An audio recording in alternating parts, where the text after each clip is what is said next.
Well, hi, everybody. I'm Don Stewart, and welcome to our second edition of Breaking News for this Sunday, the 11th day of May, 2025. We have three very important stories to bring to you. Our first one's a blockbuster. Hamas confirms that Israeli-American hostage Edan Alexander is going to be released. This is from Israel National News, just came over the wire a few hours ago.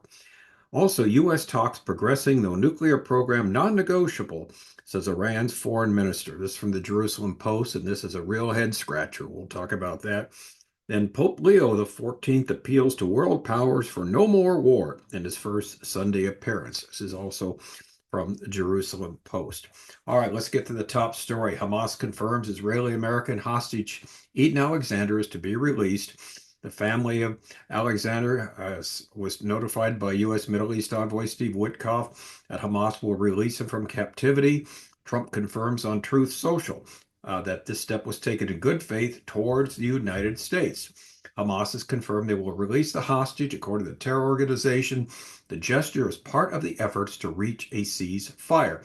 Alexander, who was abducted on October 7th while serving the IDF, the Israeli Defense Force, is the last living U.S. citizen in Hamas captivity. Prime Minister's office announced the United States has notified Israel of Hamas's intentions to release the soldier, Edan Alexander, as a gesture to the Americans. And here's the keys: without any compensation or conditions. All right. It added that the U.S. told Israel that this move is expected to lead to negotiations to release hostages under Witkoff's original framework, which Israel has accepted. Israel is preparing for the possibility that this will not happen. So we'll see what takes place.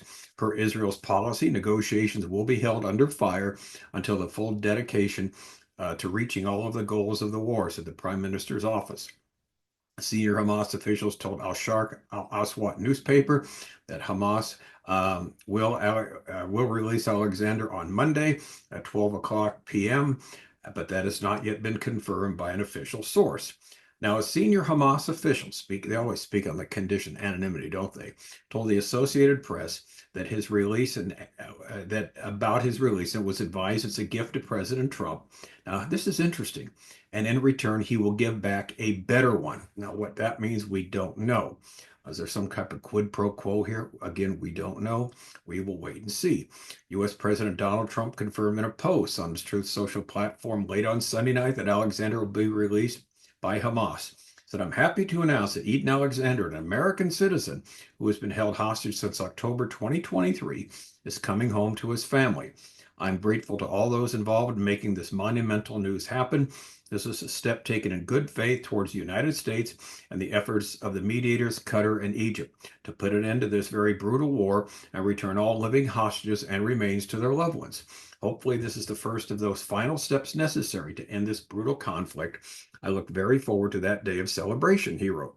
U.S. Hostage Affairs Envoy Adam Bowler told Reuters that the U.S. is also working to secure the release of the bodies of U.S. citizens.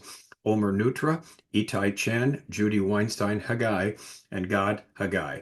Reuters noted that the release is expected to take place on Tuesday. So it looks like the U.S. will get back our living hostage tomorrow, Monday, and the bodies of the four deceased hostages on Tuesday. Prime Minister Netanyahu said on Sunday during a closed session of the Knesset Foreign Affairs and Defense Committee that Alexander may be released in, quote, a symbolic gesture to the U.S. During the meeting, he stated that Witkoff's deal framework is, if it's accepted, Israel will support it. However, according to a report by Channel 12, he noted that there may be a different deal, including fewer hostages for a lower price. And this seems to be the norm, isn't it? Hamas will just drag it out, drag it out, drag it out. A few hostages here, a few hostages there, and the war continues to go on. And Hamas, of course, can regroup. They're continuing to build tunnels, by the way, in Gaza, believe it or not, and they're continuing to, resupply themselves. So this well, this is what the reality is, good or not. Now, earlier on Sunday, Both Al Jazeera and Reuters reported, citing a Palestinian Arab source, that Hamas was holding direct talks with the Trump administration regarding a ceasefire and the entry of humanitarian aid into Gaza. That's how the story ends.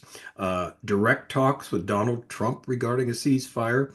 Recall that Israel is about to devastate Hamas. The last thing they need now is a ceasefire, prolonging the conflict, as well as to, like we said, allow Hamas to regroup, build more underground tunnels, and do Lord knows what else. All right, so that's the huge headline here this late Sunday night in Israel, here Sunday evening in the United States. That and everybody's glad for Edan Alexander that he'll be released. No one's sad for that. The problem is there's still about 20 other hostages, living hostages, as far as we can tell, that are still being held by Hamas, and they're going to give them out grudgingly, if at all, and we'll see what price is exacted for it. But supposedly there's no quid pro quo here. In other words, Trump did it, a nice gesture, even though this Hamas um, spokesman said we expect a better gesture from him. Again, who knows? We will see. So stay tuned. Now, this next story is a real head scratcher, and I got to admit, I don't get this at all. Headline number 2: U.S. talks progressing. This is from the Jerusalem Post, though nuclear program is non-negotiable, says Iran's foreign minister. Senior U.S. administration officials told Reuters that an agreement was reached to move forward with talks to continue working through technical elements. Fresh talks between Iranian and U.S. negotiators to resolve disputes over Tehran's nuclear program ended in Oman on Sunday, with further negotiations planned, officials said, as Tehran insisted in public on continuing uranium enrichment. This round of talks lasts between 3 and 4 hours, include U.S. Envoy Steve Witkoff and Iranian Foreign Minister Abbas Araghchi, sources told the Jerusalem Post. Witkoff held direct and indirect discussions with Iran, a senior U.S. administration official noted. Though Tehran and Washington both have said they prefer diplomacy to resolve the decades-long nuclear conflict, they remain, this is an understatement of the year, deeply divided on several red lines that negotiators will have to circumvent to reach a new nuclear deal and avert future military action. Following the talks, Araghchi told Iranian state media that talks with the U.S. were more serious compared to the previous rounds, and that both sides have a better understanding to each other's views. So I guess they're getting to know each other a lot better, all right? He said talks are moving forward. However, the foreign minister noted that Tehran's uranium enrichment program, here we go again, is non-negotiable. Iran's foreign minister spokesman said that the talks were difficult but useful. The fourth round of indirect U.S.-Iran negotiations is concluded. Difficult but useful talks to better understand each other's position and to find a reasonable and realistic way to address the differences. The next round will again be coordinated, announced by Oman. Oman's foreign minister said the fourth round of these talks included useful and original ideas. We keep hearing the same thing, don't we? And they wish for an honorable agreement. The fifth round will take place once both parties have consulted their leadership. So senior administration officials in the U.S. told Reuters that agreement was reached to move forward and continue working through technical points, elements. All right, now here's the issue. Witkoff sets out red line for the U.S. On Thursday, Witkoff told Breitbart News that Washington's red line is no enrichment. That means dismantlement, no weaponization, requiring the complete dismantling of Iran's nuclear facilities in Natanz, Fordow, and Isfahan. The fourth round of talks took place ahead of Trump's Middle East visit. Trump, who has threatened military action against Iran if diplomacy fails, has restored a maximum pressure campaign on Tehran since returning to the White House. Now, a senior Iranian official, now get this, close to the negotiating team, said the U.S. demand for zero enrichment and dismantling Iran's nuclear sites would not help in progressing negotiations. And here's something that somebody needs to follow up on. What the U.S. says publicly differs from what it says in negotiations, the official said on condition of anonymity. Moreover, Iran has flatly ruled out negotiating its ballistic missile program, and the clerical establishment demands watertight guarantees that Trump would not again ditch a nuclear pact.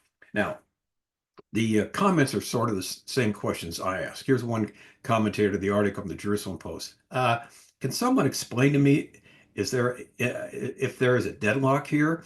Iran is saying Tehran's uranium enrichment program is non-negotiable. U.S. is saying Iran needs to be nuclear free. The question, who is scared of whom to capitulate? Another commentator said Tehran's uranium enrichment program is non-negotiable. So why are the talks moving forward? To waste another 5 months until Trump understands there's nothing to negotiate? Great question. And then finally, another one. Witkoff is a modern, largely secular man representing a democratic republic. He holds Western values similar to most of us. Versus Iran, he is up against men with a 7th century agenda who are deeply religious, apocalyptic, and represent an Islamic republic. They truly believe that U.S. is the great Satan. They will never abide by any agreement with all the wishful thinking in the world. And that's just it. So on the one hand, Witkoff says the other day, the red line is there's going to be, we're going to destroy. And Trump said every centrifuge is going to be either destroyed softly or wildly, but it's going to be destroyed. They're going to dismantle their three nuclear facilities, and that's it. That's our red line. You've got to do that, or we'll start the bombing. Iran, on the other hand, says no, we're not going to even touch that. Our nuclear program remains. Our ballistic missile program continues, and that's it. That's our red line. So what's there to discuss? That's the question. Who's going to blink? I mean, it's bothersome, and I hope someone follows up on this when that one unnamed source says, well, they say one thing publicly, that is the U.S., but they're telling us something privately about dismantling our nuclear program. Well, let's hope that's not the case, because this is really, really something strange. But as the one commentator said, they're just wasting time, spending more time. And then as the time is spent, Iran gets closer and closer to developing, a weapon that they could use against Israel first and later the United States or Europe. So we'll see, but it's a real head scratcher. What in the world are you negotiating? What elements there when you have two totally different viewpoints of what, the end game will be? Either a nuclear program or not a nuclear program. Either these three different places where the nuclear facilities are there, where the enrichment is done, or nothing. And one side says you got to do nothing, leave it with nothing. The other says no, we're going to keep our nuclear program. Again, this is a head scratcher. We'll keep you informed, but this is what's happening now. All right. Finally, headline number 3. Now, this one to me is interesting. We're finally hearing from Pope Leo as he finally appealed now to world powers for no more war at his first Sunday appearance. He's finally showed up Sunday as the Reuters story. Leo said today's world was living through the dramatic scenario of a third world war being fought piecemeal, which is repeating a phrase coined by Pope Francis. Pope Leo XIV appealed to the world's major powers for no more war at his first Sunday message to crowds in St. Peter's Square since his election as pontiff. The new pope, elected on May 8th, called for an authentic and lasting peace in Ukraine, a ceasefire in Gaza, the release of all Israeli hostages held by the terror group Hamas. Speaking in fluent Italian, Leo also welcomed the recent fragile ceasefire between India and Pakistan, which was negotiated overnight, and said he was praying to God to grant the world the miracle of peace. Now, here's our comment. Of course, we would all like to see world peace, wouldn't we? As Leo has desired, but evidently he did not recall the words of Jesus that there will be wars and rumors of war until the time of his return. Until the very end, we're going to have wars and rumors of war. There will not be any peace on earth until the Prince of Peace comes. Um, so why is he saying this? I mean, of course, we'd love to see this, but if he trusts the Bible as God's inspired word, he knows that's not going to happen. There's be conflicts and there'll be peace treaties and certain, wars, and we'll move on, but then there'll be another war until the Lord Jesus returns, and that's when wars will stop. Sadly, sinful human beings continue fighting to the very moment of his return. But that's the sad reality we all live in. Fortunately, the good news is there'll be an end to war someday, but it won't be a human-made end. It'll be a divine end when the second coming of Jesus Christ takes place.